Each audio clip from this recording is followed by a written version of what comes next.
Thanks a lot, guys.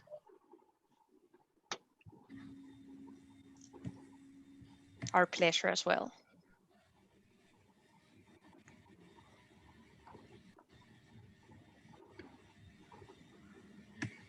Sorry, I was having internet connection, so I've had to move somewhere else, but hopefully this is better.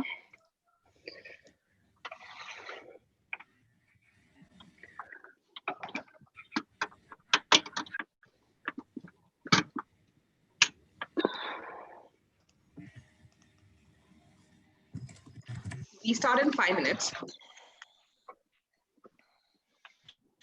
When are we going to share the link?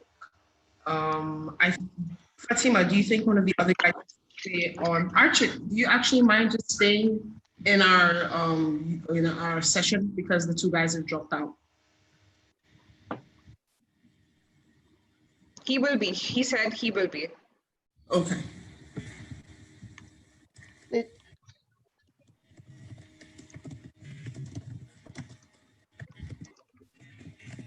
Can you guys see and hear me okay? Yep. Perfectly. Cool. Okay. So we're live now. Okay. Cool. So Isabella, you actually deferred from September to Jan, right? Yes. So I am a January 18. I was supposed to be an S17, but as I was mentioning previously, just a couple of minutes ago, at the time we were in the middle of the AB InBev takeover on SAB Miller. Mm-hmm. And my boss asked me to stay a couple of months longer just to develop the Oktoberfest strategy in the LATAM region. Mm-hmm. And well, she was the one that promoted me in the first place. So I guess I needed to give her something back. So I stayed a couple of months and I joined in January. So what are like the major differences between September and Jan? I From your would perspective, from Jan's say, perspective. yes, and maybe Claire can say something too. I would say it's more for the people that truly want to enter into finance. So I guess it has to be more of the deadlines of the applications and so on and so forth. Mm-hmm. For me, I guess it didn't make any major difference because core 1 and core 2, it's the same for everyone. Core 3, I'm sorry, the third period, I did my specialization, and you do it at the same time as the S. And then in the last one that I had, I did my MBA project, internship, online electives, and then So you opted for the MBA project, where you just have to do 4 electives along with the MBA project. Yes, I'll tell you about being more later, but that's what I did. And then by the time I finished, I was already graduated and entering the market, which was last year, not so long ago. So you interned when? Which period? Was it Jan? January of last year. Right. January to June, I was at Estee Lauder companies for the European region, EMEA, so Europe, Middle East, and Russia, for Jo Malone London in Paris. Right. So 12 months of coursework, then 6 months of your internship, or however the duration was, and then you graduated, and then immediately with work. Yes, but it doesn't happen like that, like it takes a lot of time just an effort to make it happen, I would say, in those times. But yes, that's basically what I did. Yeah, I think just to build on what Isabella, yeah, sorry. I think to build, no, don't worry. I think just to build on what Isabella was saying, I think when you start in September, you can turn your program into a 2-year one if you add a certificate at the end. Whereas if you start in January, you also you kind of almost have the option to make it 1 year if you then do sort of project and MBA electives. So I think depending on what your priorities are, if you finish in January, you can almost start working or interning quicker. But yeah, I mean, there's good and bad about both, but it doesn't really make a huge difference unless you're focusing on finance, as Isabella was saying. Perfect. So, yeah. But there was something quite nice about starting in the summertime when the weather was good and there were a lot of barbecues. But then I think because the weather was so bad for you guys, Isabella, I think you guys bonded in a different way to us. We started strong Yeah, exactly. with the P-bar parties and everything Yeah, you guys to were a very compensate welcoming for the group for weather. us. So at 8:30, I'll just share the screen.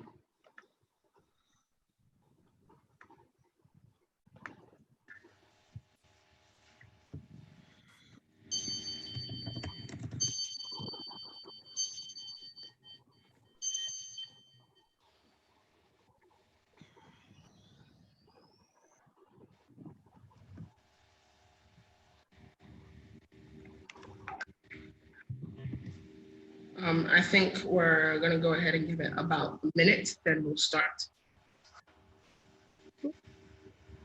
Can you tell us a bit about the sessions that you guys have been working on? I'll This is the 6th one? Yes, this is the 6th one. I'll probably get into a bit of it in our intro. So Oh, perfect. Yeah. So you can give me a thumbs up when you're good to go. Okay.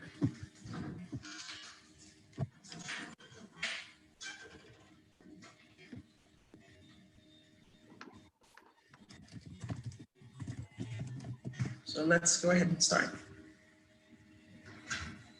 So welcome back to another session of the HEC S20 Roundtables, where we aim to ensure that each one of us, the HEC MBA future graduates, each one of us is best prepared for the everything that HEC has to offer, with clear goals and absolute clarity as to how we can make the best use of all that HEC has to offer to us.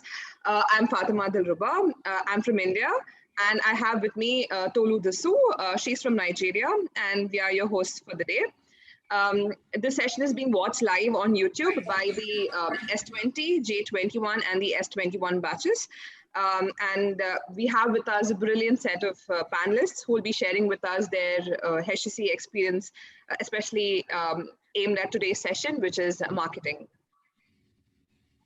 So to start off on my side, I imagine that there are some viewers who just recently got admitted into HEC and are watching for the first time. And if so, congratulations and welcome to S20 Roundtables. I would just like to give you a brief overview of what we've done thus far. We've hosted a number of sessions that included current student and alumni, which was exploring what it meant to attend HEC and the value of getting an MBA from HEC. And currently, we've been focusing on industry and function-specific sessions. And we currently, last week, had our consulting and finance. So please feel free to go to our YouTube channel and go through all the videos that we've gone through. It's been great thus far. And without much further ado, let's jump right into our session today. We are honored to be joined by two distinguished alumni who successfully embarked on a career, as Fatima earlier said, in marketing. We have Isabella Ganem from Colombia, who is from the 2019 batch and is currently working as a business development and strategy manager at Essilor Luxottica. And we also have Claire Cartwright, who's from the United Kingdom. She is from the class of 2020. And is currently working as the global marketing manager with Vestiaire Collective. Today, we have two main aspects that we're trying to delve into, and they are one, marketing as a career and what it really entails to be a marketing professional. And lastly, we really want to go into the marketing opportunities that exist and really look in.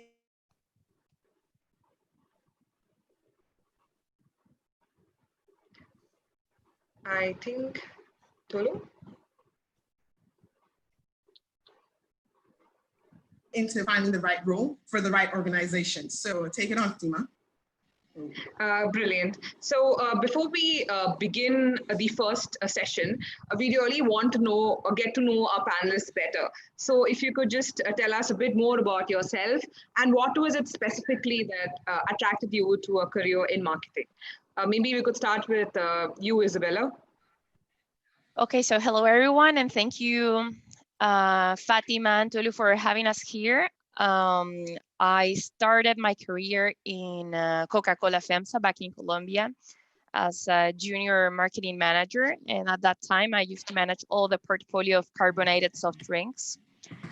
And I think what attracted me in that moment to marketing was actually just to see all the different projects that you could be in and how different were they brand to brand.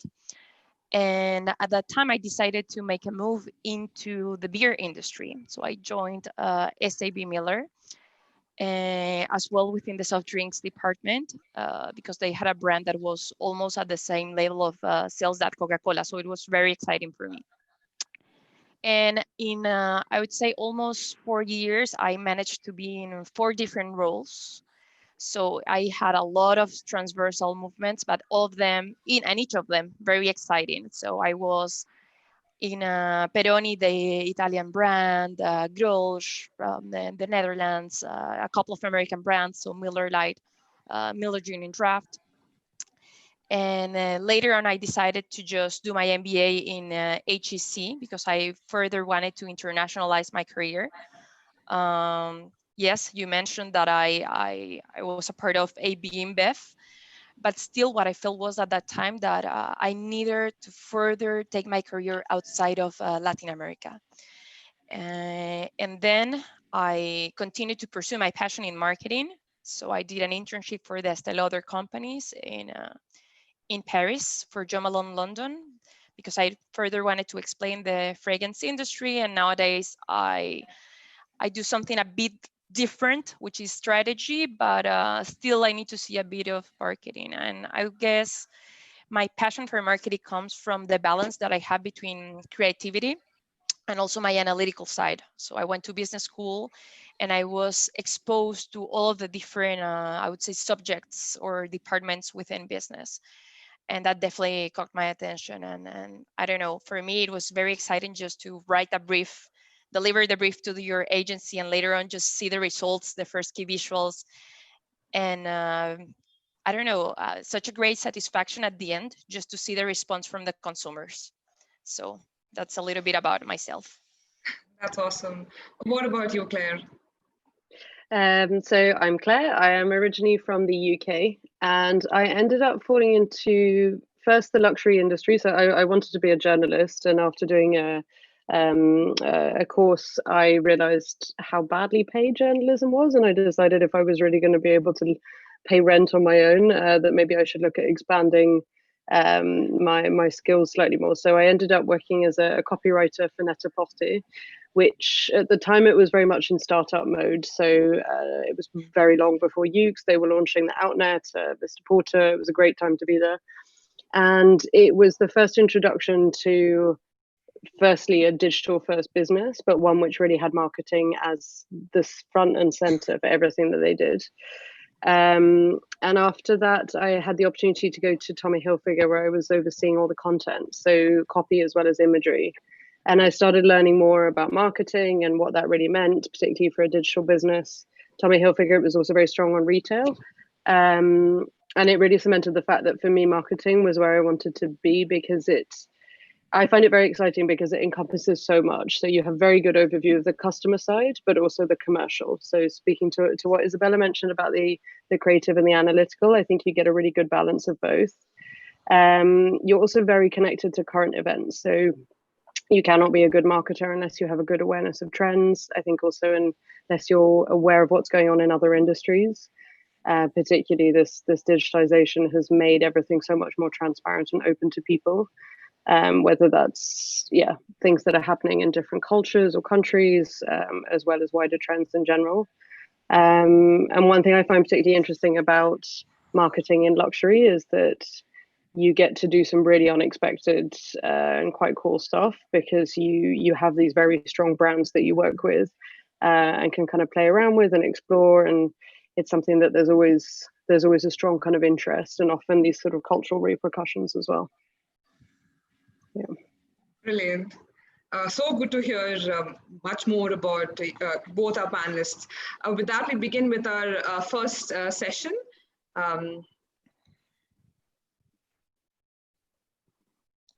So the first topic we actually want to address today is what it entails to be a marketing professional. And I think we can start with you, Claire. Can you tell us a bit more in detail about your role and its impact on the business? Sure. So Vestiaire Collective, I am in the brand marketing team. So we sit in Paris. We are the global team, and as well as me working on more kind of the strategic projects, we also have someone who's more focused on insights, and then we have someone who's very focused on community. So this is because it's such an important focus for the company as a whole. We also then have local marketing teams as well. So Europe is the company's kind of main focus so far, and then we're also expanding into the US and then APAC in a big way at the moment. So we have teams there.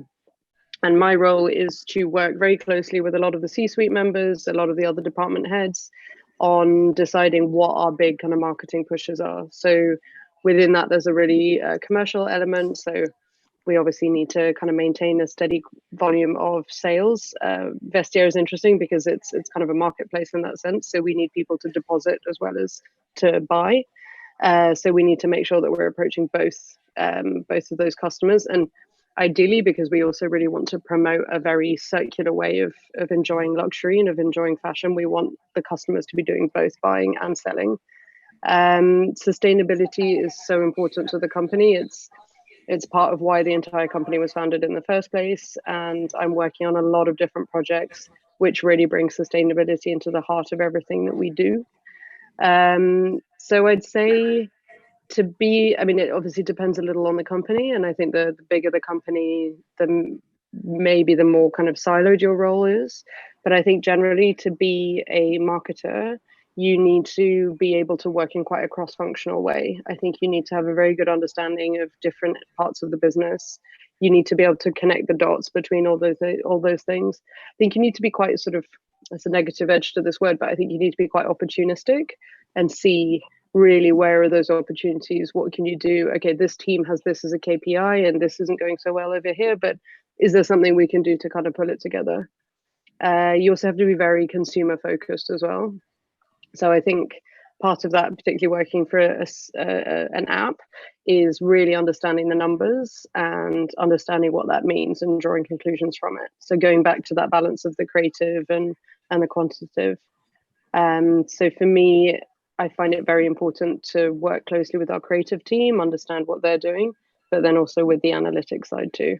And I think that really has to go hand in hand. For sure, you can specialize slightly more on one side to the other, but I think your success as a marketer really depends on having like a level of comfort with numbers and of creativity, and also being able to work with creatives, because this is not easy. I think this is something that's possibly even harder than the numbers side.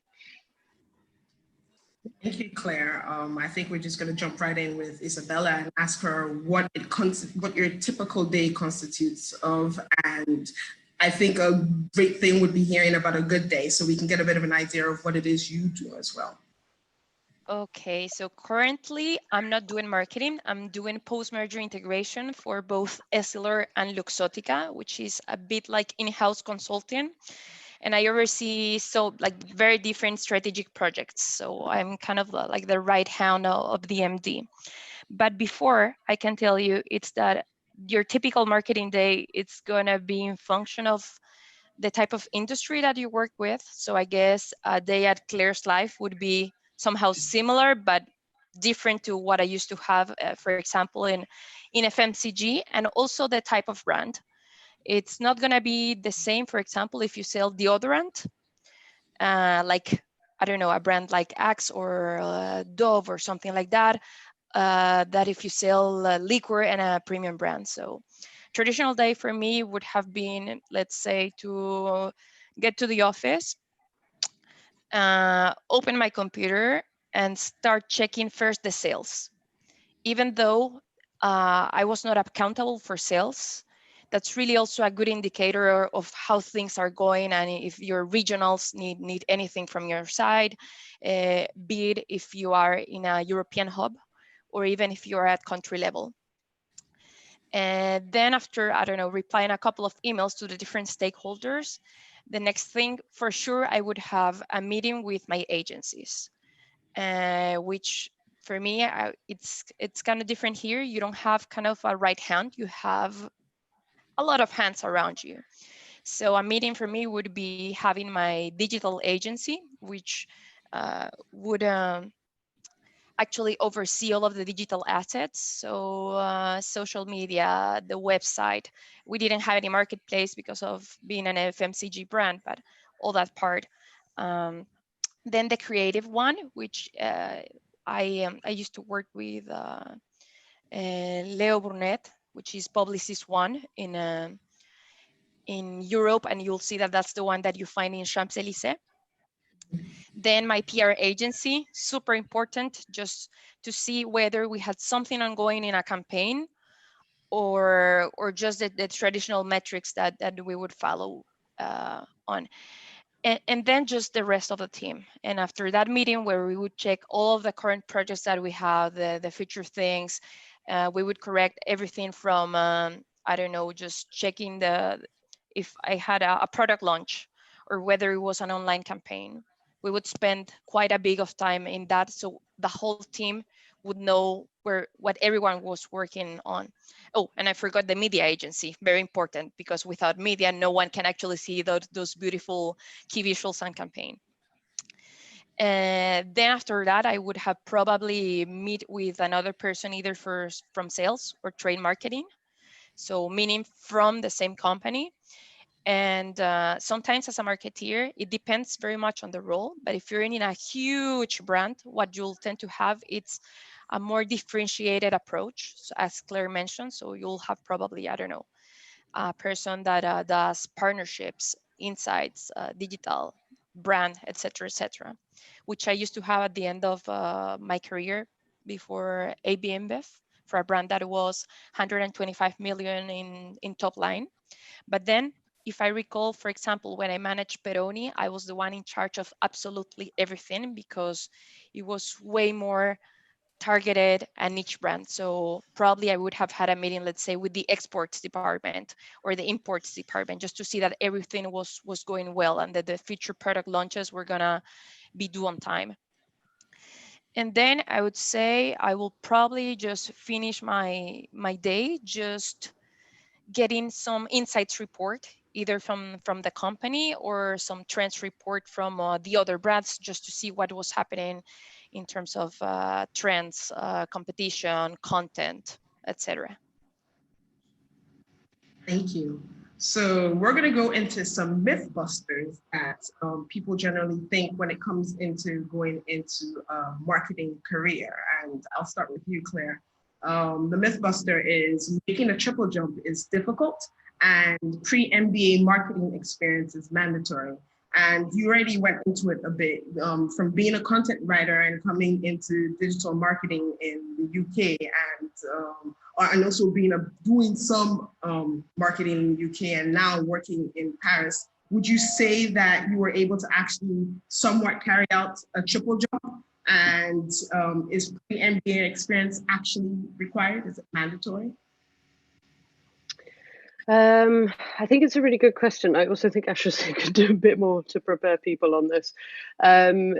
Firstly, I think it very much depends on the country you are targeting. France is a wonderful place for many reasons, but depending on the company, there can be a slightly old-fashioned view of wanting to almost see the experience in the role you're hiring for in someone's background, which is frustrating, particularly if you're doing the MBA to change.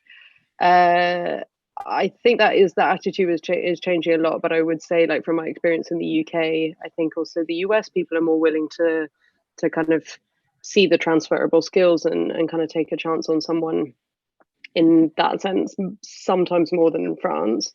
But it very much depends on the company as well. So, for example, at Vestiaire, they're very open to the right person for the right role. It's more about your kind of attitude and elements of your background, but they're not looking for you to have done the exact same thing before.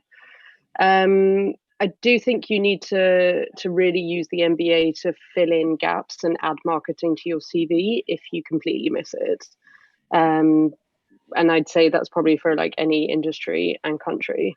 And the MBA, particularly at HEC, is great for that. So you can obviously get involved in the clubs, you can do certificates relating to the industry that you're targeting. There's a lot of ways to build your network. And I think really the network is so important for them when you're job hunting. Like, I cannot emphasize enough to start building your network from the very beginning, because it needs to be something that kind of develops and is quite genuine over time. And I think that definitely helps to do the triple jump. If you want to stay and work in France, you do need to also learn French. I don't think you necessarily need to be completely fluent. I think C1 is fine. But when you're working as a marketer, you are very connected to the country that you're in. So you're probably dealing with local agencies, you're probably dealing with, whether it's Google or whatever, you're dealing with a lot of local teams that will speak local language. So you do need to have competency in that local language. I mean, there are some exceptions like Nordics, Netherlands, where they're just like alarmingly fluent in English. So you're kind of fine. But yeah, I think you need to be mindful of your language capabilities by the time you're kind of focusing in on where you want to work. I mean, Vestiaire, for example, Estee Lauder, where Isabella was doing her internship, they're a bit more flexible because our CEO doesn't actually speak French particularly well. Estee Lauder is obviously an American company in France, so there are exceptions, but you can't necessarily rely on that. And what was my other point? Yeah, I think it can be tough. I think you need an element of marketing on your CV. You can definitely use HEC and your time on the MBA to fill that. I think it's difficult if you go in cold to start applying for marketing jobs without anything that speaks to that interest on your CV. But I think it's definitely possible. Thanks. That was very, very in depth, and actually gives me more thoughts about what I have to do if I do marketing. The next myth buster is you need to belong to the geography to be able to market it. In your case, Isabella, work in it. And we just want to know if there's any truth in the statement. I mean, in your background, you worked in Colombia, and now post MBA, you are working in the UK. Correct me if I'm wrong. And it's just a matter of, usually you would want to know from your experience or what you believe from marketing would be the case for this myth, and also in your experience now. Well, listen, I would say it all depends, and depends specifically on the geography. I got the current offer that I had, and also a marketing one for a luxury cosmetics company. But more than myself being just Colombian or having experience in Colombia, it was the fact that I had lived as well in Canada, studied in the Netherlands, previously worked on premium brands, taken the specialization, the internship. So it was a lot of things that were adding up to my profile that was already very solid. So I had function experience, which was marketing. I had added industry experience, which was extremely important. It's not only a matter of, okay, I did marketing for FMCG. It's now of, okay, I need marketing for luxury, but what within luxury? I need marketing for apparel is very different than, I don't know, spirits. And so it all depends on the combination. And especially if you want to go into a global role, what you'll find is that depending on the brand, people are going to be more picky with the type of profile that they choose. So it's not a matter of a Colombian not being able to, let's say, work for a global brand that it's not Colombian. Otherwise, I think the ones that come from Latam or other brands that are not European or American would be, I would say, with less opportunities to do so. But kind of the experience that you have, and how do you take those 16 months in the MBA to start filling those gaps? And as Claire said it, the language, local language, it's super important. So I've got things, for example, I remember I got an offer that was in France, but for a global brand. And my interview was in French. That's it. It was a global brand, but still the agencies were local. So that was it. And then in the one in London, it was in English, but if you're gonna work for Iberian, you need to know Spanish. So yeah, you cannot say that that's entirely true. But if you want to work in Europe or in the US and you're not from the country or from the region specifically, you need to kind of prove that you're worth at the same level. Maybe I'm being politically inappropriate, but that your experience still matters to be in that region. Thank you. That makes a lot of sense. I imagine that a lot of people would probably be thinking about how they would be able to work their way around it. So I'll hand over to Fatima, who will. And just 1 second before we move on, because I think that there are some interesting things as well. If you come from one of these countries that, or if you did not have your experience previously in France or the UK or the US, which is usually, or China now, the markets that are more appreciated, you need to give a sense on your interviews and your CV of the magnitude of the brands that you used to manage. So for me, always saying that I worked for a local premium brand was meant absolutely nothing. But when I said, for example, how was the top line, who were my competitors, etc., and I gave a little bit more background on my CV, they could immediately match the skills that I had to the new role. That's very nice. Yeah, Thanks that's for that. quite interesting because I'm sure for all of our viewers who are watching this session, you can actually customize your resume depending upon the company you're interviewing for. And definitely this is a point which you guys should note. Yeah. Yeah, definitely never ever do one CV for everyone. This is a shortcut to being on the bottom of the pile. Awesome. So thank you, Tolu, for handling the first session. And with that, we move to the a second section of today's session, which is for someone who has figured out that, give me a minute. Yeah, for someone who has figured out that, okay, they have that interest lying in marketing, what are the marketing job opportunities available and what can they do to get that or grab that particular opportunity? So my first question is for both of you. So in marketing, you're essentially trying to do everything to make your products or your services sell better. And like Isabella, you mentioned that the roles can be either individualistic, where you're handling all aspects of marketing, or it could be a team. You could have a big marketing team where each member is handling different aspects of marketing. So can you share some light on what are the various the range of roles available under the marketing umbrella, especially in the organization that you represent? Yeah, that's my first question. Yes, so first thing to know, it's the bigger the brand or the bigger the market, the more roles you're gonna have, right? So that's the first thing to know. And I would say within Estiler Luxottica, we had the traditional global marketing team, insights, which you'll find in many companies. So they do market research, usually they do BI. You'll find trade marketing. So we have it both at Luxottica and at Essilor because we have our own retail, but we also have a third party retailer.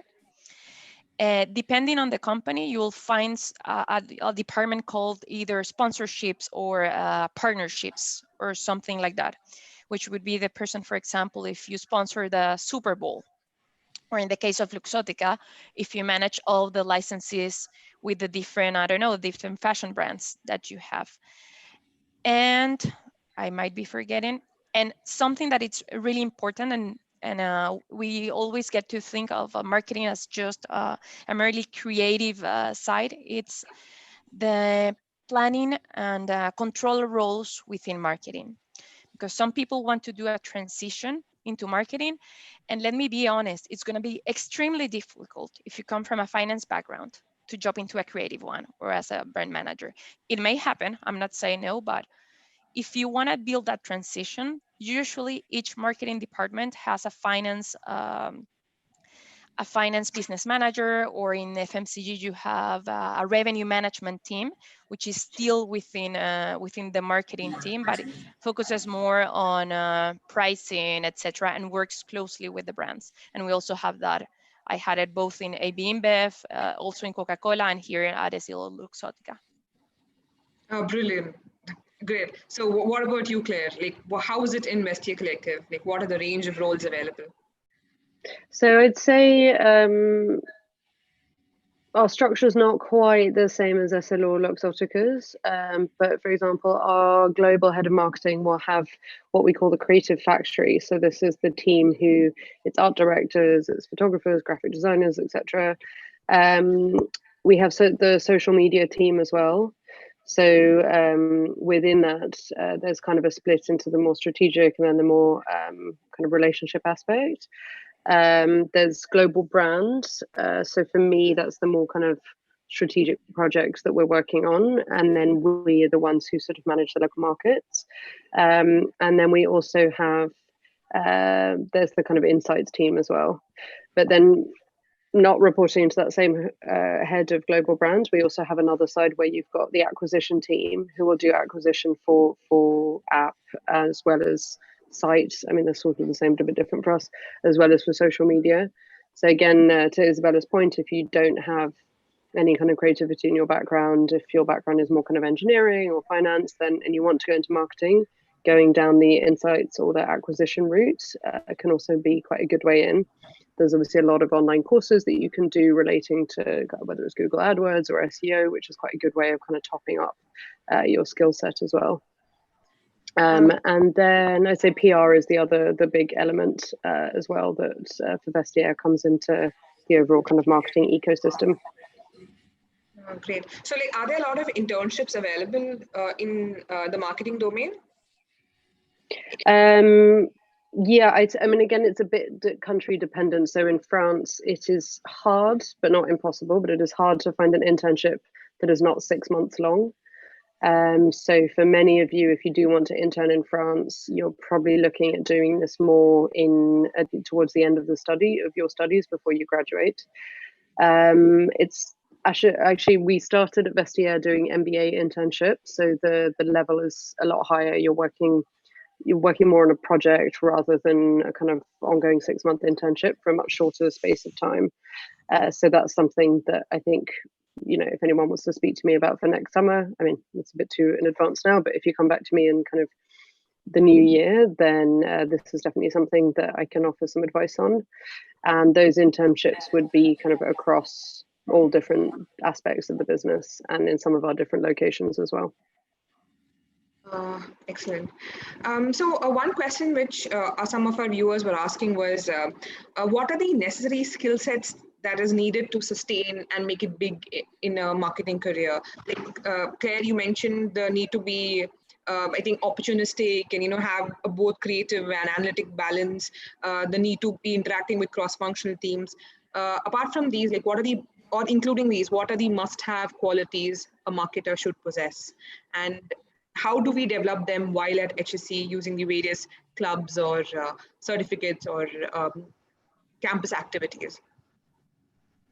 I think in addition to that, I think you have to be quite a curious, quite open person. I think it's hard to do well in marketing if you're not really interested in what's going on around you and in the bigger globe. I think you really have to like working with people as well. So I personally love it because I get to work with so many different teams, different people, in different geographies, and for me that's one of the great things. But if you don't enjoy that, then yeah, maybe be cautious about pursuing this as a career. It has to be quite reactive as well. So I feel, and I think it depends a bit in the company. So in a larger company, maybe you're kind of planning and you're able to kind of do things more in advance. I'm Vestiaire, there's about 400 people worldwide, and I'd say a lot of my job is being quite reactive, and we're a very fast moving company. I think we're more of a tech company in a lot of ways. We're not just a luxury company.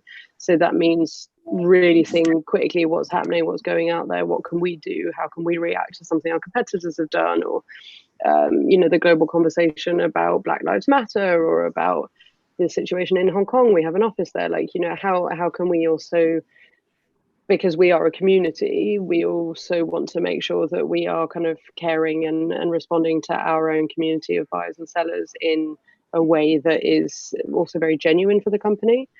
So that involves being very aware of what's going on in the world and reacting to it in a way that is kind of true to the company's values and is very honest as well.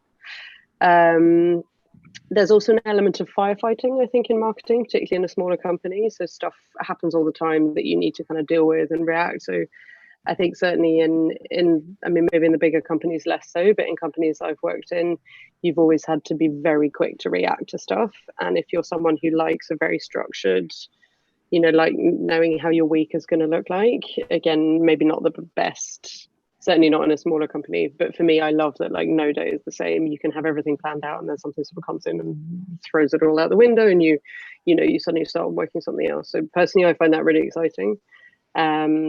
So yeah, I think that kind of degree in kind of flexibility and being reactive is also super important.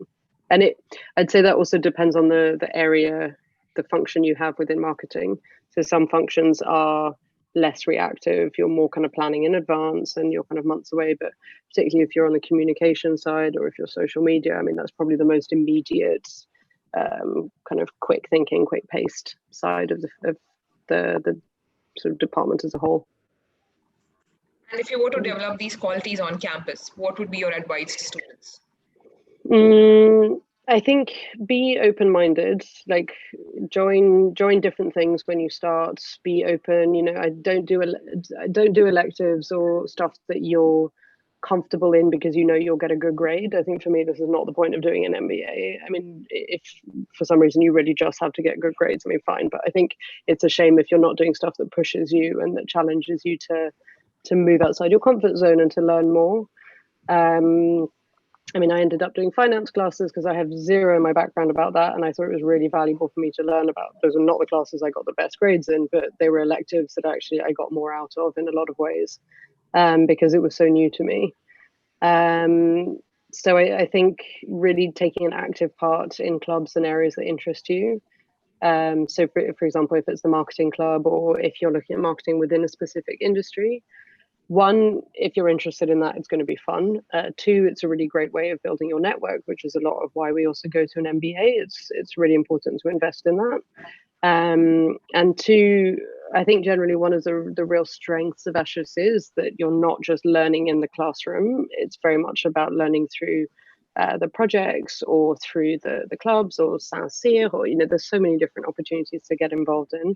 So it's very much what you make the most of. So I would say go for it and, you know, and really throw yourself into stuff. I would caveat that with saying that maybe after the first couple of months that you're on campus, you maybe need to start narrowing your focus. Otherwise it's easy to spread yourself too thin. So after maybe the first term, I was like, okay, I've explored quite a lot, but actually this is the stuff that I want to focus on. So I was like, okay, anything to do with marketing, anything to do with luxury, anything to do with like learning French better. This is going to be my like 3 things that I'm always going to really make an effort with. And then where I can fit other stuff in, great. Because there is a limit to how much you can do and we all need sleep. So you have to be careful. Yeah, absolutely. We even heard a lot about, you know, the fear of missing out. So many things happening and you want to be everywhere all the time. So what about you, Isabella? Would you like to add something to that? Yes, super important. If you want to make it big into marketing, you need to embrace your brands. There's a bit of echo, I don't know. So super important. I worked in my office. There were 700 people back in Bogota. Everyone knew who I was because I was always talking about the brands, getting people to try the new products. So you need to really embrace your brand, and from a personal branding perspective, and that goes along as well of having influence on others, because Claire mentioned that she worked with a lot of teams. That was also my case. I mean, if you're going to launch a new product, you need to talk to supply, you need to talk to I don't know, logistics, purchasing, etc., etc., etc., it keeps getting bigger. And sometimes you need to battle some that people prioritize your projects or prioritize your brands. So you may not be working, let's say, for the biggest brand, but you're working for the premium brand in the company, and then the revenues are not that big. So you need to make people fall in love with you, and that's how you also implement your influence on others and get the work done. So it has a people component that it's super strong. And I also want to build on the point that Claire said about being reactive. And it's definitely not just something that you can write on paper and do it a certain way. You need to be very, very flexible, especially because you will work with different people. And if you start to grow and, I don't know, work for a global or a hub, you'll find so many different cultures, and their approach to problem solving is different. So for me, for example, working with the Russian team at Estée Lauder versus working with the Spanish team was two different approaches, but they get things done in the same way. And I think it's very useful. Not that I want to promote a specific brand or company, but Amazon has all of these principles, the 14 famous principles. There's one that it's called bias for action. I think that one truly represents what it's needed from a marketeer perspective. And in the MBA, just to add on a bit more, I would say take the opportunity to read a lot, do courses, go to museums. I mean, I think we, in our case, we both had similarities into what kind of industry we wanted. And if you want to go into luxury, it's huge. I mean, all of the different things that you can actually do in Paris and in Europe by just, I don't know, going to a fair and being in Italy. Claire and I both planned a trek to London 2 years ago where we visited 6 luxury companies. And we managed to focus all of the topics into being marketing. So it was marketing in luxury. So that was great. And all of that was done through networking, basically. So go to dinner parties, online courses, talk to your professors. They're not just there just to give you a lecture and go out, but have an interesting conversation. See also what skills they see in you, because sometimes you are kind of narrowed on what you want, and you might be missing other opportunities or industries that you might be good at, and that they would have the same business need of having a person like you. Awesome. So for our viewers, we have a lot of questions coming up, but in case you have any queries related to the luxury club and the marketing club, we have the presidents right here as our panelists for the day. Also, another question that we have is related to the caring certificate. Isabella, you've done that. How can you tell us more about it? What is a certificate and how useful has it been? And how has your experience been in total? So I loved it. And I think I was already outside of my comfort zone by taking strategy and a lot of finance classes, which somehow it was related to my background. But for me, that was the time of actually learning something that I loved, that was brand management, but from a particular industry. And over there, we had 5 different professors. So Cap Fetter, he has wrote so many books on luxury and on brand building that I loved him. Patrick Albadalejo, that he worked for Hermes. Gashu Chakretz, she is the best one regarding marketing in fashion and also in the cosmetics industry.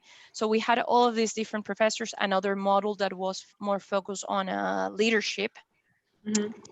And there was a balance of doing lectures, cases from different brands, and also visiting Kering. So that was incredible because we kicked off that certificate actually by having a tour in the Kering's headquarters, and they had this art exhibition. So that's something very particular if you want to be in luxury. If you want to do marketing for another industry, you might not want to take this one. You might want to take maybe digital or another specialization. And as well, in that one, we had a consulting case, which the one that we had was how to keep growing Bottega Veneta. and we got to meet the CEO of the brand, and also they named a CMO, which that's not common at all in the luxury industry to have a CMO. And he came also from beer. He came from Heineken. So lots of things in common. We worked on that. And we also had some retail days where we would visit the stores and just see, okay, beyond the traditional communications and all that, how does a typical consumer, what's the consumer journey? What do we see, and how all of this brand image gets truly into the one-on-one relationship of the salesman with the customer. So it was really excited, and networking. I managed to network with every panelist that I had, even just a coffee, an invite on LinkedIn, and you need to personalize it, please. And this is just one tip that I have.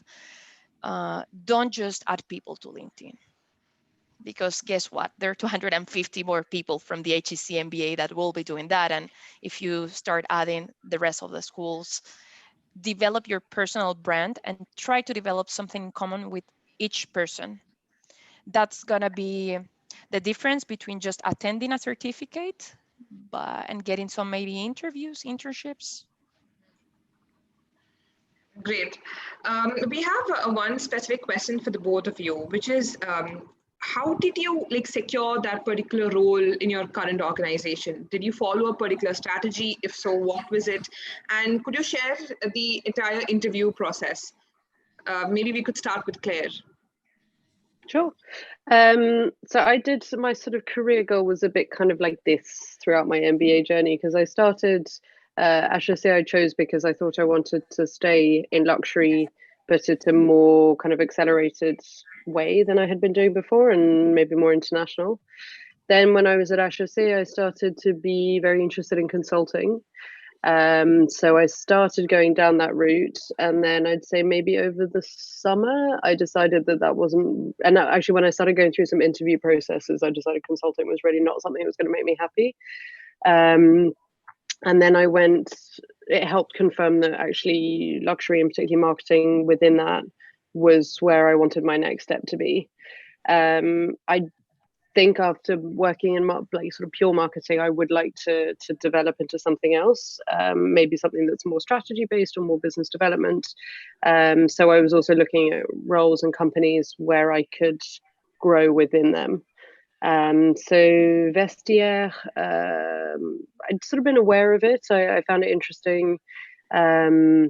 We had one of Isabella's batchmates, Lucia, had gone to work for them maybe 6 months before I did. And so I talked to her a lot about her experience. Again, power of network. I mean, we're friends, but networking seems a bit harsh here, but also the power of getting to know people in the MBA, and particularly from different batches. She was able to give me a lot of advice. She referred my CV internally as well when I applied for this role. I then had 4 interviews in total. So the first was a 20-minute screening with HR. It was quite straightforward. It was, standard, why the company, why this, why the industry. The second was with my now manager, and that was an hour long, kind of more deep diving into my experience. The third was with the president of the company. So between the second and the third interview, I was asked to do a presentation. So that was kind of going through my presentation and then asking me slightly more behavioral questions. And then the fourth was not so much on my experience, but it was all to do with behavioral. So Vestiaire has a super strong culture. So I really appreciated also that they want to make sure that they have people in the company who are collaborative, who are open-minded, who are, I guess, ready to fit with the way that they work. And the fourth interview was really a strong focus on that. So obviously I was, using my previous background to emphasize my answers and to illustrate my points, but it wasn't really like, tell me about this project. It was much more, how would you deal with the situation? Or I think you're working with your peers is such a good way of preparing for interviews while at HEC. So take the time to practice with other people, give back as well. You can't just expect people to help you and it'd be a kind of one-way street. So you'll also learn a lot from giving other people practice interviews as well as receiving. I think even if you're not interested in consulting, doing the case cracking is really, really valuable. It teaches you to think better, quicker. I think it gives you like a very good framework to work with always. I didn't always enjoy it at the time. I definitely had some like tantrums along the way when you was getting used to this ballet of practice that you have to do with it. But I really saw the value when I was interviewing and how the case cracking had a really kind of positive impact and helped me in my kind of, the way I would structure my responses, the way I would analyze what I was being asked. So just as a general tip, I would really advise doing that. Even if you've got no interest in consulting, it's very valuable. What about you, Isabel? Like, did you have a particular strategy?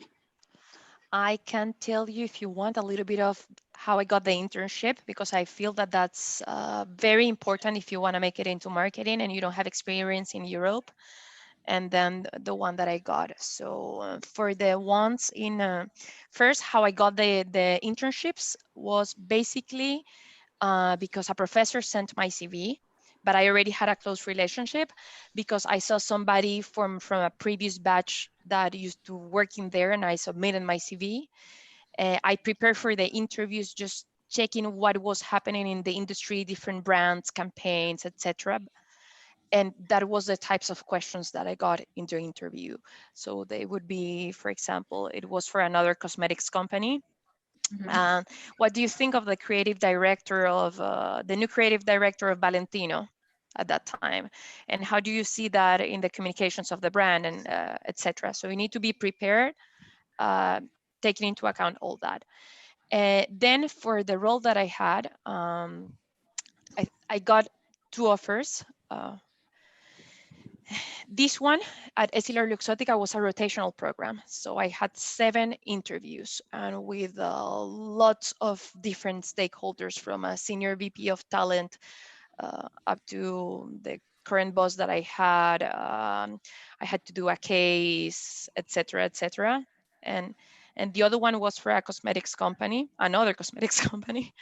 And the way I prepared was I had a behavioral assessment just to make sure that I would match the culture of the organization and that I would be good working with the boss that I was going to have. So that was good. And 2 HR interviews of what do I like, how do I spend my time. I even got one question of where do you get your creativity from? What do you follow?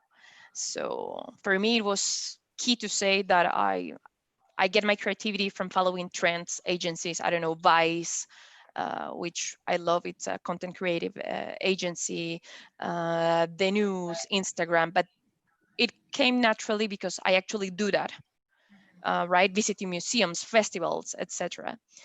A one-on-one interview with my boss where the traditional motivations of why do you want the industry, etc., etc. And that's where you need to actually show that you were prepared for that. So I guess I also mentioned even all of the books that I had read and how I was going already from the beverage industry to the cosmetic industry. So it was just not just a matter of chance, but actually showing everything that you had done. And that was pretty much it. Oh, and I also did a case. I had totally forgotten about that. I spent 1 week working on a case, developing a brand plan for one of their brands and presenting that to the MD. Wow. So I even got a friend from the MBA that was a designer just to help me Photoshop some creative ideas that I had. But yes, again, the balance of strategy, how well you communicate your ideas, your creative part, and what do you have that, I don't know, another person doesn't. Awesome. So in fact, what you mentioned about creativity, this was a question which we had. That is the challenge of being constantly creative. It is so consuming. In fact, when as a marketing team, you tend to interact with the sales team often, and you have to constantly come up with new creative ideas to ensure that their sales increases, different strategies. So I'm glad you already answered one of the questions which we wanted to ask, which is how do you constantly remain creative? Claire, if you would want to add some value to that as well, how do you constantly remain creative? I think similarly to Isabella, it's kind of naturally my interests. So if it's not something that you're already doing, I think try and build time into your day to, depending on your industry, start the day by reading the headlines, look at Adweek or look at, there's so many different publications out there or things that you can follow on Instagram, which also make it very easy when you're sort of mindlessly scrolling to have a bit of something with more substance to come through. I think particularly, I know it's a bit difficult at the moment with the pandemic, but hopefully you will all be able to enjoy Paris very soon and embracing the new city that you're living in, the rest of France as well. I mean, it's so easy to be able to travel to other countries in Europe. So particularly if that's new for you, make the most of just going and trying new things as a way of expanding your horizons. But also on the MBA, I mean, we're so lucky to have such a diverse group, and I mean that in terms of age range, but also in terms of people that the industries people have worked in, and then also the geographies that we come from. So find ways to make the most of that as well. Like, don't just hang out with people from your country. Make sure that you're really embracing everything that there is to offer, because I think naturally that helps open your brain up to everything else that's going on in the world. So, and then the other thing I would just add is maybe kind of, I don't know how it works in terms of the alumni network, whether you guys are automatically added when you join the MBA. I know they were changing it after my batch, but make the most of the MBA alumni network, because they organize so many different talks and events, and that can be also a very good way of either expanding your marketing knowledge or just kind of areas of interest in your target industries. Awesome. I just have one last question to conclude the second section about the various job opportunities in marketing. And this is specifically from the talent acquisition part within marketing. So, with most of the hiring happening right now virtually, how is it in your organization? Like, if you want to join a particular career program, has the hiring paused? Any specific advice that you would like to give to the incoming batch in terms of hiring in the virtual world? You could start with Isabella. I think you closely work with talent acquisition, right, Isabella, if I'm not wrong? Yes, and I can tell you again, two experiences, not that I want to talk too much, but all of my process for Exceler Luxottica was online. Wow, so the okay. first day that I stepped both into the Exceler site and the Luxottica office was already when I was here. So try to see which type of company you're going with. And another process that I had with a spirits company in Paris, the whole process was again over the phone. So it all depends. The fact that you have now a screen and maybe not just a person doesn't mean that it's actually a disadvantage. So try to build a one-on-one relationship over the phone in the next interview. Try to practice the way you speak. So if you're really talking about how passionate you are about something, you actually need to show that. Sound passionate, yes. Have some bullet points, so you really make it over the phone and can actually deliver the message. And but yeah, I would say the process for me, it was, everything was 100% online. So you need to be genuine, and you need to relax a little bit. When somebody is really anxious, you can actually tell right away, and that immediately sets a barrier with the interviewer, that person being the hiring manager or the HR. And also a good thing is do your homework on who's going to interview you. Okay. So before I had all of my interviews, I already knew the background of the person. I already knew what he or she would like, what opening topic could I have with them, what was going to be my hook with them. And that helps a lot. That's good. What about you, Claire? How is hiring in West Collective as we speak? I mean, we're hiring a lot. The company's we've been super lucky. We're growing a lot at the moment, and COVID was actually not terrible for us. I guess everyone was at home sort of Marie Kondoing their wardrobes and then selling a lot on Vestiaire, which is great. I think also people are really trying to change their consumption habits, and our business model allows people to do that, so it resonates a lot. So yeah, there's a lot going on. I would say the first call with HR is, it's easy in some ways because it's generally quite short. It's making sure that you make sense and you present yourself and your reasons for being there are genuine and in line with what you've actually written on your cover letter, etc. But I would say that they don't always know so much about the day-to-day of the role.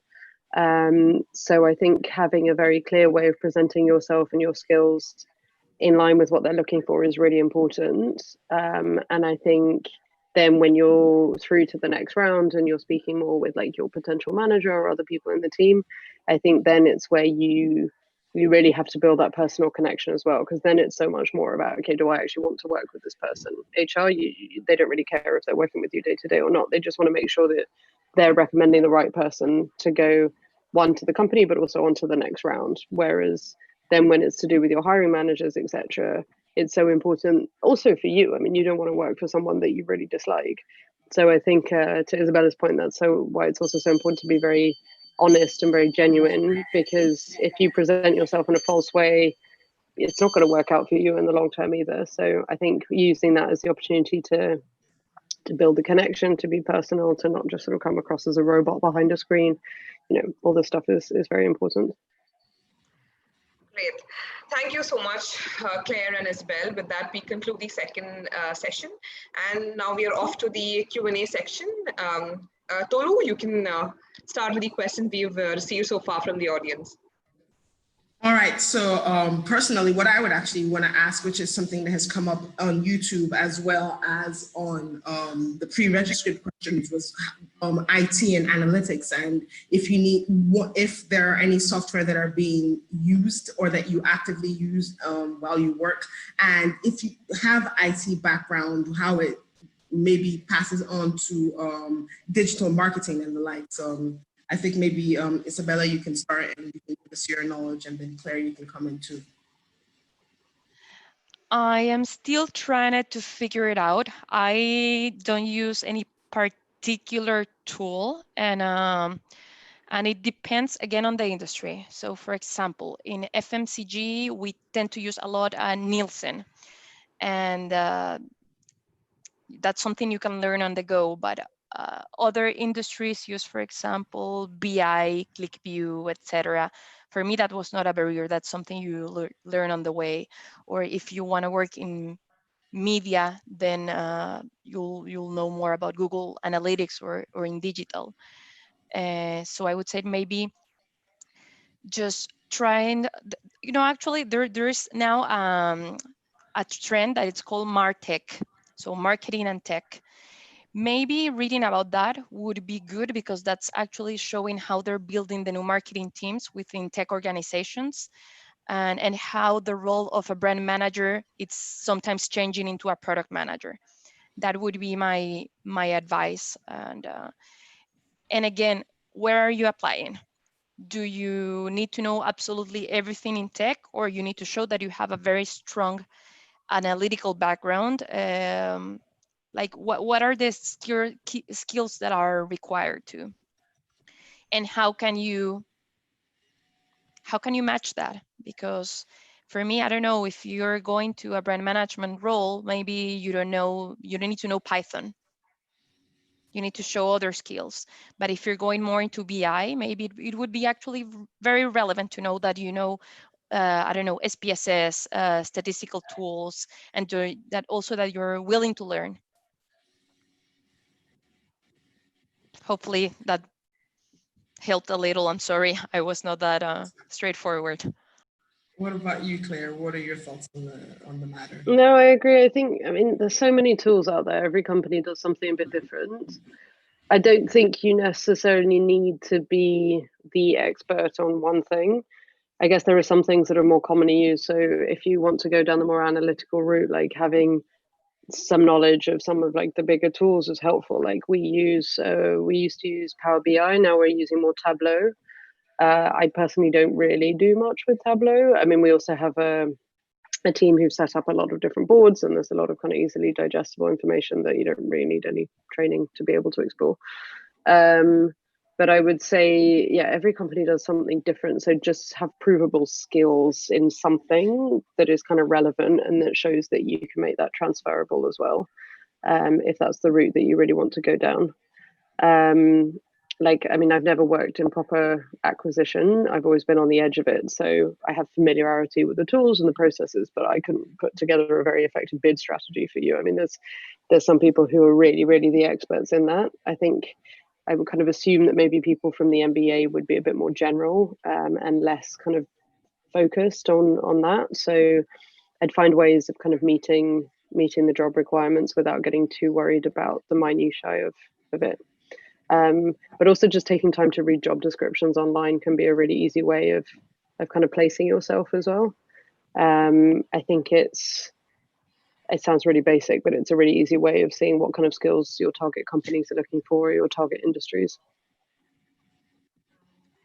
Right. So, in fact, Claire, the next question's for you, and it's about Vestia Collective. So, it is a really interesting venture in the field of pre-owned clothing and accessories. And you mentioned that you're expanding into the organization will soon be expanding into USA and APAC as well. So, how do consumers how are consumers reacting to the concept of pre-owned clothes, and is the stickiness more towards pre-owned accessories versus pre-owned clothes? It really varies, you know. I mean, not to sell what we're doing more than I need to, but we did a report with BCG a couple of years ago, which I really recommend everyone reading, just because, I mean, it's purely connected to luxury, but just secondhand as an industry is obviously growing generally across all verticals. So I would really recommend reading that. And we have the second bit of that report coming out this year. And for me, it's super interesting because you have very different kinds of consumers. So we have some consumers that shop firsthand luxury.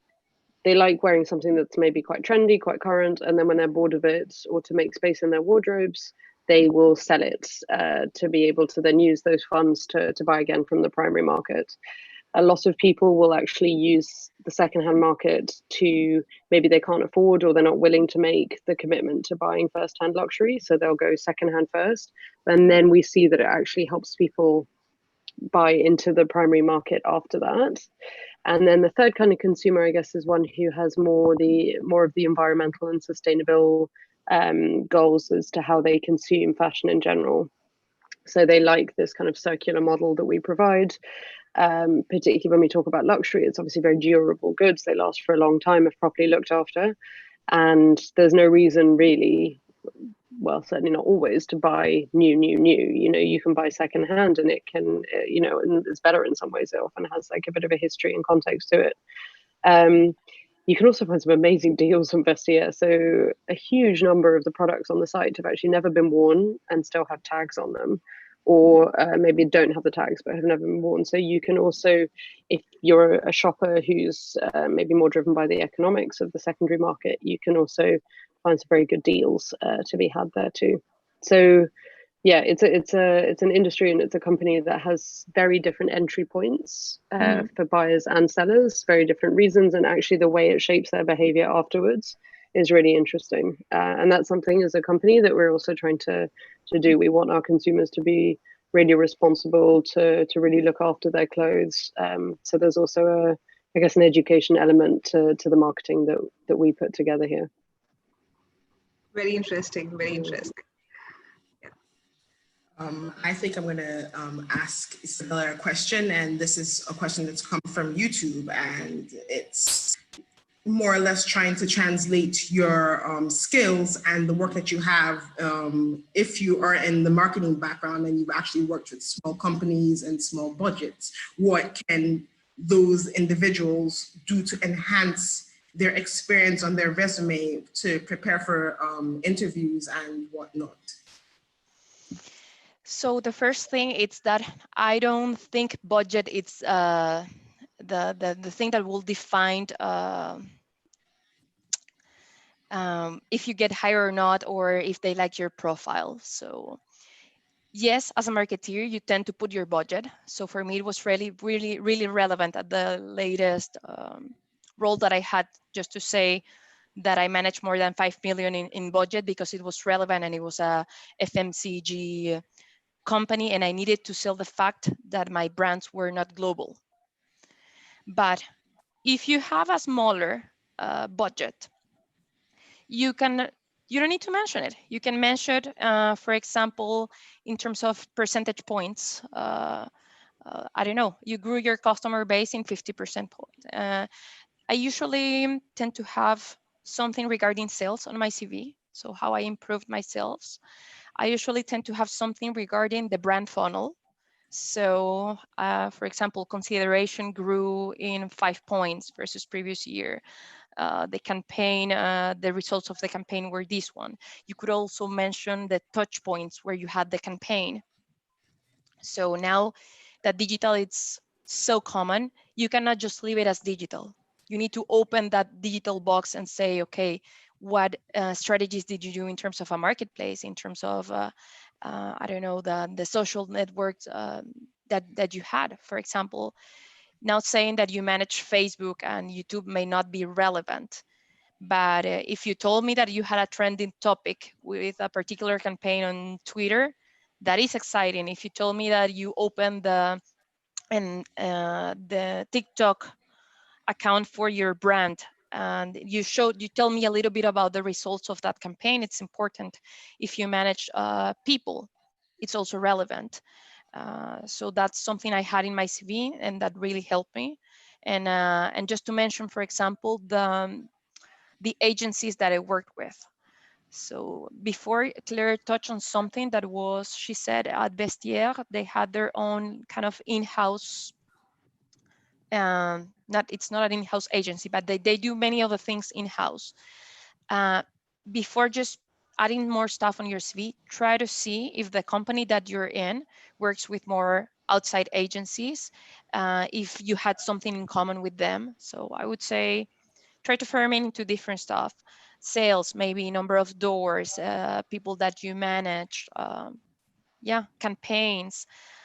I usually tend to add a link or something. So when you go and check my LinkedIn profile, I used to have some videos of the previous campaigns that I have within each brand to show just the creative side that I had. If you want an FE, hopefully, or any other thing that can help you build that. But definitely you don't need the 5 million budget, because trust me, even the huge brands don't have those budgets. Right. The next question that we have is related to the companies that come to campus. So it is, first part of the question is, which consumer packaged goods companies hire MBA graduates from HEC? And the second part of the question is, what are the typical marketing roles offered by recruiters at HEC? Maybe Claire, you could start. Sure. I mean, there's a lot of companies that come. I mean, this is more of a general comment that I would say for the MBA, it can sometimes be slightly frustrating with the events that happen on campus when they are mixed with the Grande École or the master programs, because they tend to be quite French company-centric events. They are getting better. I've seen an improvement over my time at HEC. But I think you need to go in with a bit of a tough skin as MBAs to these events. So there's the big Carrefour event that happens in January, and there'll be other things happening on campus throughout the year. Whenever we're put together with the Grande École, it's difficult because they are so well known and established throughout France. And for reasons beyond us, the Career Centre tend to like to invite only French companies to those events, or the French branches of these companies. So this can be quite frustrating for MBAs. One, because we're looking elsewhere, not necessarily only in France. Two, you start a bit on the back foot because you kind of have to explain what the MBA is as well. So a lot of people also get told, okay, well, why are you here? You don't speak French. We are the French office of this company. So definitely go to these events, but you kind of have to like play your OB classes out as much as possible and see how else you can kind of negotiate and like move the conversation to get what you want. I mean, also just as a general rule, I would say in France, like no is often what you hear first, but it doesn't always mean no. There's wiggle room beyond this, so you have to not get disheartened by that. However, then when you have the MBA only events, there are all sorts of companies who come, and I think the list and the variety is getting bigger and bigger. So particularly as we get more alumni in FMCG or in different industries across Europe. When they come and look specifically for MBAs, it can be a much more rewarding experience. So I would say make the most of both sorts of career events on campus. For retail and luxury, we also once a year have, so HEC and INSEAD, ESSEC, LBS, Bocconi, like a whole bunch of different schools organize like a career event together. And that's only MBAs, and it's only with a focus on retail and luxury. And that's a really, really useful one because it is so focused. So I personally got a lot out of that one. I mean, sometimes, actually none of them led to, no, actually one contact led to a specific interview round, which I declined to go further with. But yeah, there was opportunity just from kind of building connections and support there. I think also the thing that is maybe a bit underutilized is the power of the MBA to connect with other business schools. So at that particular career fair, we got to meet a lot of people from different business schools in Europe. Through the clubs, we got to know a lot of Bocconi, INSEAD, LBS really well. And that's also a really useful network to tap into. So there was one contact I met through the club who was studying at INSEAD and then went to a company I was really interested in, and she referred me internally. So, you know, don't just be blinkered by what's in front of you at HEC. I think for sure there are the career events on campus and you have a huge variety of companies. You'll have to wait to see exactly what ones. But yeah, there's a lot of other ways that you can build the network and the career opportunities too. And also don't be afraid to go to the career center and ask for stuff, like if there are particular companies. So when I was in charge of the luxury club, we really spoke to people within the club to find out what their target companies are. We use that to inform the trek a bit that we organized. And then we also gave a lot of info always back to the career center and really tried to push them into helping provide what the students actually wanted. So yeah, if you're not happy with something, like do be proactive and try and change it. Thank you, Claire, for that. That's true. You can't really depend upon just the campus to get your dream job. You might have to go searching outside. Yeah. What about you, Isabella? That I recall, our companies actually. Vestiaire, it's not FMCG, but Vestiaire, I recall that they went to campus and I spoke to them a long time ago. Essilor Luxottica goes via Essilor because they're the ones that have the big office in France. Mm-hmm. AB InBev, my previous company, also goes to campus. They don't recruit from marketing, but you can talk to them. They'll get you in contact with another person, and that's how you build it. Kraft Heinz has also, I guess, a rotational program. Henkel, Henkel, I think, went to campus to recruit for Germany or something. But again, they can always connect you.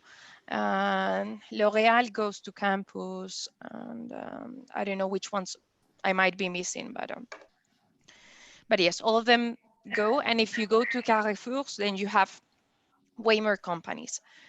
So even if the French affiliate goes, tell them what your interests are, a bit of your profile, and they might get you in touch with another person that might actually help in your search. Okay. The other thing that I think is also interesting, particularly if you're trying to change into marketing and you haven't got experience in it before, is that HEC has a very big incubator in Station F. So you have a lot of startups across all different industries. And I think often startups would benefit and appreciate more from someone who maybe is targeting marketing, but maybe they were doing something else before. If you're a tiny company and you need to get involved with everything, maybe they also look for more all-rounders in that sense. So yeah, I think exploring startups could be an interesting way. And they're usually much more flexible in terms of, like, I don't know, the internships, the language requirements, etc. And they will often really appreciate your international experience as well, because they're all in the growth stage. And before we move on, I have one tip that I don't know if it's not like 100%, but don't just submit your CV. Please never do that. You have no idea how many rejections I got for drinks companies, cosmetics companies. Not all of the companies work the same way. So if you apply to Amazon, make sure that if you have the CV that applies to the role, they'll call you. But if it's another type of company, it's better that you get somebody to get your CV. They get to the interview and then they'll make you apply. Because what happens is most of the time, a lot of people apply. I remember that for Kilian, for example, that is one of the brands for Estee Lauder, you had more than 600 people applying for a marketing role.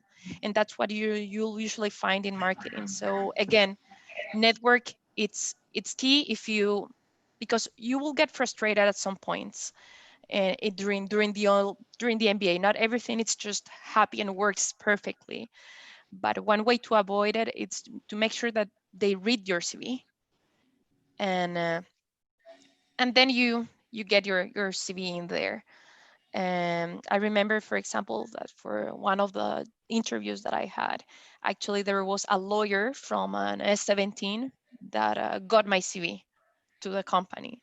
And we just had crossed like a couple of words during the MBA, but she truly knew that I wanted that. So never underestimate. For another interview I had, actually, I believe there was an S18 or something, not even from my class, that got my CV and that was already doing their internship. So you never know, but don't get discouraged if you see a couple of rejections by just applying online. Sure. Yeah, thank you for that. You guys really went deep into this question and got a lot of things going. The next question, which I wanted to ask both of you, maybe Claire, you can start, is with regards to extracurriculars or things that you're doing on while you're in HEC to get yourself into marketing if you're not in marketing, or even further your marketing experience as you're applying. So things like career treks. Were there any like tips or recommendations that both of you could give with regards to that? Because I know both of you are both the president of the Luxury Club. So, and some of you actually did social media as a student ambassador and whatnot. So what little quick things do you think that we could use to build ourselves up? I think it's worth identifying which bit of marketing you want to be in and try and be realistic with that. And then maybe start looking at sort of not TVs, job descriptions and etc. online. Talk to your career center representative as well, because if you push them, you will get some knowledge from them too. And then you can use that to try and shape the kind of experience or the kind of profile that maybe you kind of need to push yours towards becoming. So I do the bigger picture research first, and then start trying to identify what you maybe miss. Also identify what your skills are and what you can build on. And maybe there's a different way of kind of presenting that in a way that is quite like marketing orientated. We're lucky at HEC, there is so much going on that you can get involved with to fill any marketing gaps on your CV.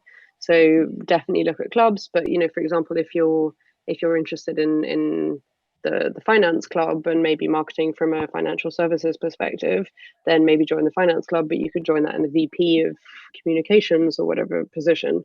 I don't know if it's changed, but at least with us, the club positions are relatively flexible, so you can also kind of mold it to how you'd like to be in that sense.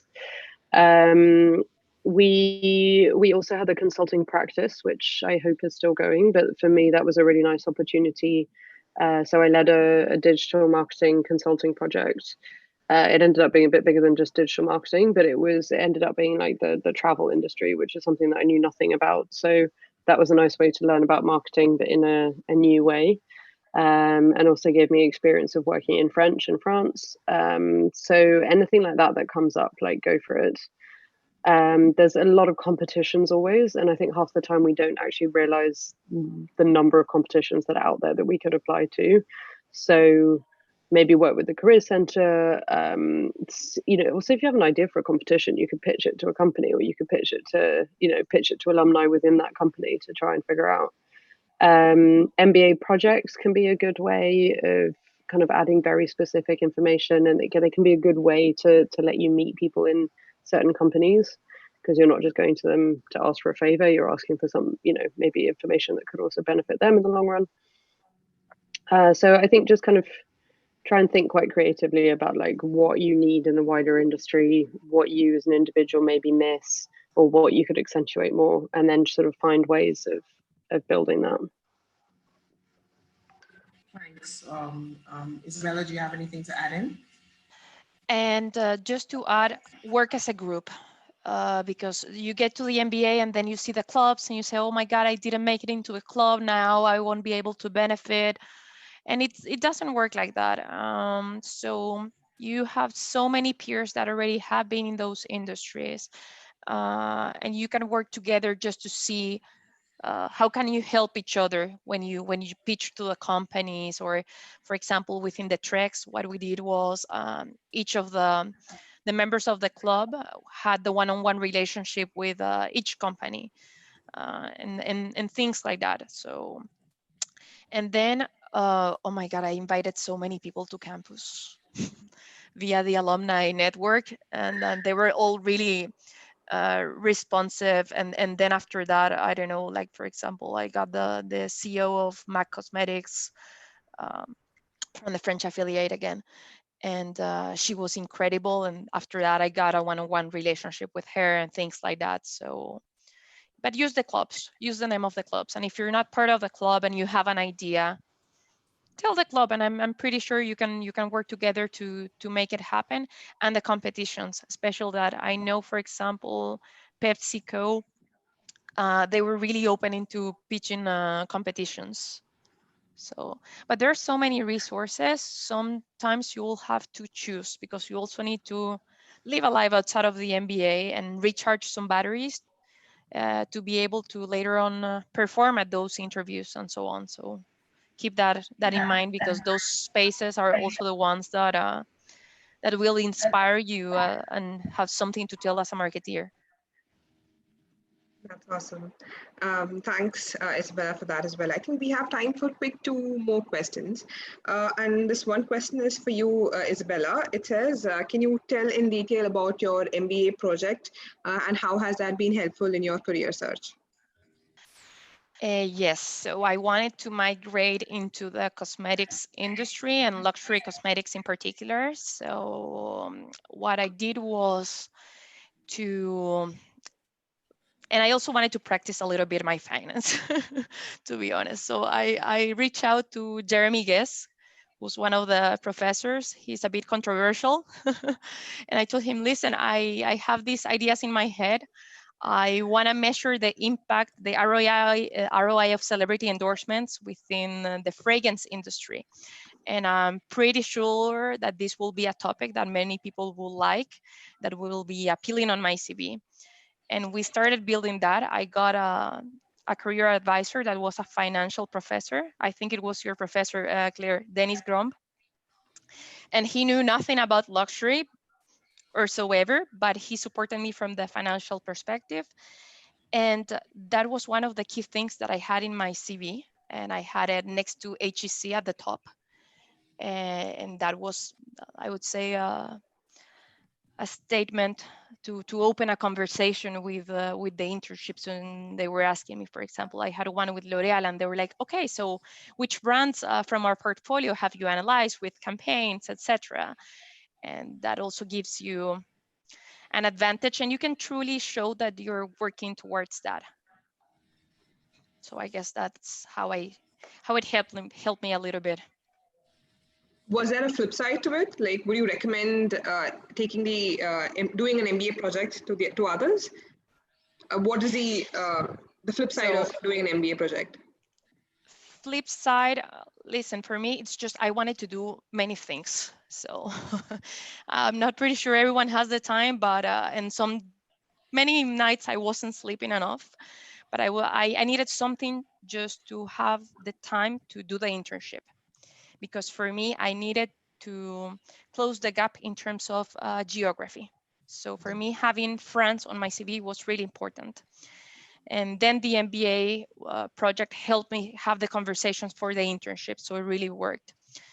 And then at night, I would used to do the online electives, and then I did the certificate at the same time, and so I needed to ask for a couple of days off.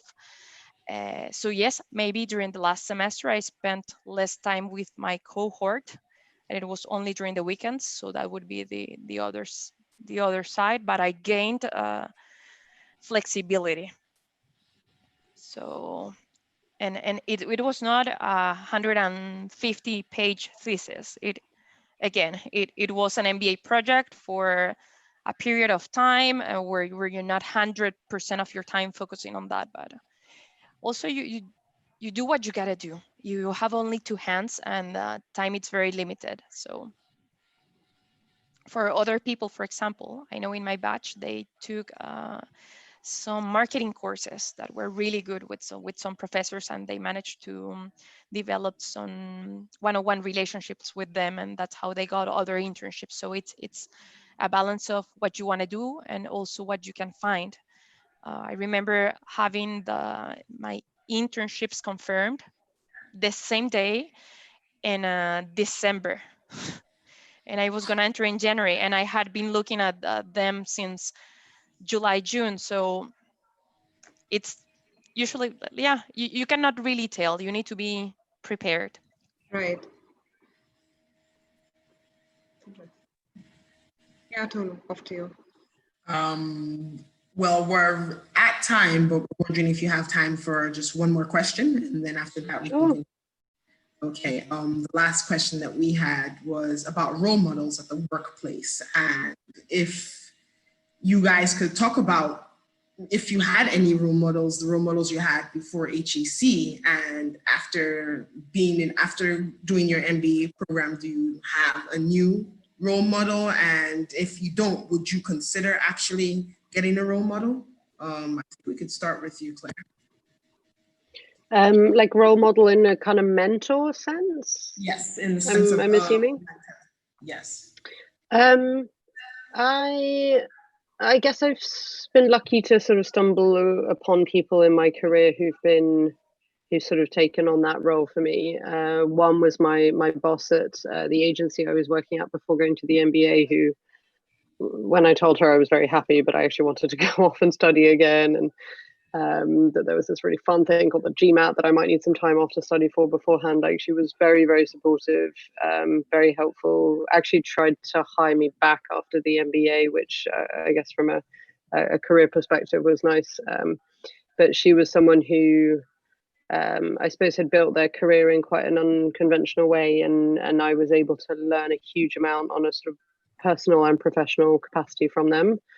I think on the MBA, and Isabella, I think you've probably found the same thing, but the people that you surround yourself are very inspiring in a in sort of mentorship way in different capacities. Like, Isabella was a huge inspiration for me when I joined the MBA. She was really encouraging, super supportive always. As I progressed and I got to know my batch better as well, there are a lot of people who are always full of good advice or a different perspective. So I think mentorship took on a very different, it's not just the classic older person ahead of their career in the same industry as you. I think there's very different ways of looking at mentorship, and being open to that in HEC with your peers and with people in different batches is something that I found like really inspiring and really helpful as well. And yeah, it's something that I would also I kind of personally think it's important to give back a lot in that respect. So whether it's like to students at my previous university for my undergrad, or working with also people to come into vestiaire, and yeah, I think it's just something that is really important to engage in, and I've been lucky to have people around who felt that way about me. That's really, really nice to hear. What about you, Isabella? Any On my side, I was just telling you guys before the MBA, I think it was my ex-boss. She was incredible at MBA InBev, and We kind of had been together for a couple of years in some of the brands, and I actually stayed. I actually deferred entering in September to enter in January to do some campaigns and stuff like that. So that was my way of giving back, which is super important. Claire touch on it.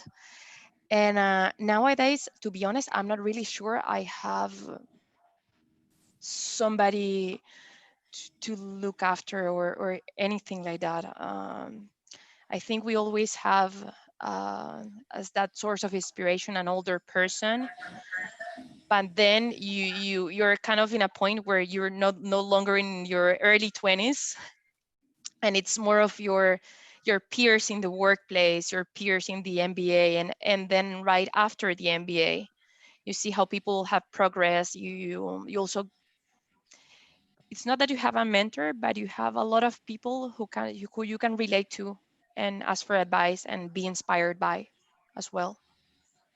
And it doesn't necessarily mean that they need to be from marketing. So that's super important. Keep yourself really open during the MBA of what somebody else can actually teach you. Completely agree. In fact, when you will be so pleasantly surprised who can teach you what and what you can learn or extract or absorb from your peers, parents, employees, colleagues. It can go on. Yeah.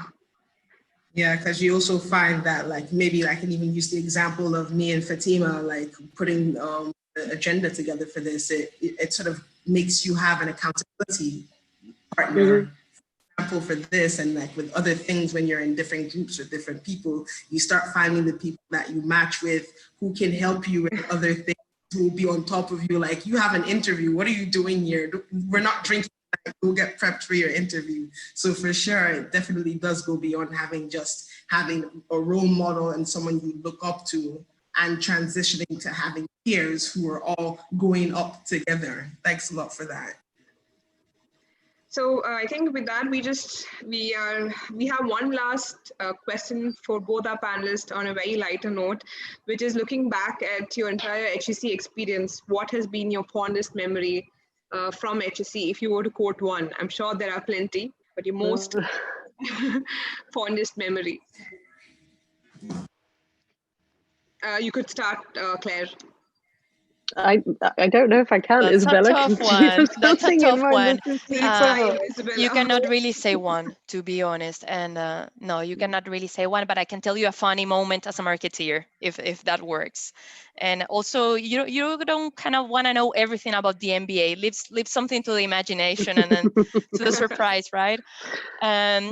When we finished core one, I was the marketeer of the of the class, and I asked my marketing professor to give me the last time slot of the class, which was a Friday afternoon at 4 something, and we had a case to present, and I was leading that one with my group, and we were presented how where the corona sunsets and how that fit into the marketing strategy and within the positioning and all that. So we presented that, and then we did a sampling of coronas in the NDS building. Once the class had finished, outside of the classroom, may I add, and we put on all of the key visuals and the music and the playlist from what we had previously seen before. So that was pretty fun, and everyone was, I would say, very happy to actually see some sampling ongoing in the classroom. That's just one story that I have. Very interesting. So I think for me, oh god, there's so many. I think one, aside from the LATAM barbecues, which I really hope you guys get to experience with your batches down by the lake soon. That was always a weekend highlight. But I think for me, one of them, which was kind of connected to the club and a bit what I was talking about, was so during the MBA, it was about a year ago, a group of us went to the Bocconi Luxury Conference, which was super interesting. A whole bunch of us traveled over, so we were kind of staying together, and that's always nice when you travel with your peers as well and get to experience that. We got to meet all sorts of people at the conference. They had a great range of speakers, and then Bocconi had also opened up. They had their regatta that weekend, so they had opened it up to people from other schools. So myself and a group of others decided to join the Bocconi regatta for the weekend. So we had a great time. We got to meet all sorts of different people. We were sailing around this beautiful bit of Italy. It was really fun. That was a definite highlight. Good to hear. Did you win? Because in the ones I participated with the HEC crew never managed, but we were the ones having the best time. Terrible. Yeah, let's say we had different skills to offer than sailing. And also in our defense, we had no wind, so it was pretty bad sailing conditions, but still super fun. And this was the kind of thing that I think you don't really experience unless you're on some kind of MBA program. It was really special, and it was kind of bonding from our own peers, and also getting to know Bocconi, who were great. I think they have a lot of the same attitude as HEC. It was super cool. Wow. Cool. Thank you. Thank you for this session. Yeah, go ahead, Fatima. Yeah, I mean, like we couldn't have had a better session where you touched upon such a range of topics from life on campus, the beautiful time with other college students, your work, and we're really happy to have had both of you as our panelists. Thank you so much for accepting the invitation and sharing all those great insights with us. And I can also imagine that from this session and a lot of people who are watching now, and eventually people who watch the session later will probably want to reach out to you on LinkedIn and just ask more questions. And most likely they will be contacting you. So we just really like to thank you for everything that's been going on. Also, just to let everyone else know that we still have 2 more sessions coming up in the next 2 weeks. Next week, Sunday, is going to be strategy and technology. And on the 25th of July, we have entrepreneurship. So we definitely are still rolling, even though we're getting closer and closer to S20 starting. So please stay tuned, everybody.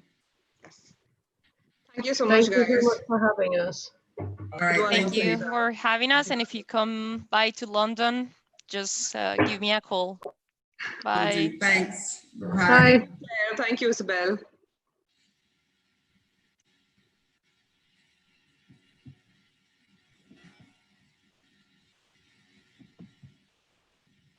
Arshit, you can close the YouTube channel. Fatima, you're the host actually. So you can end it for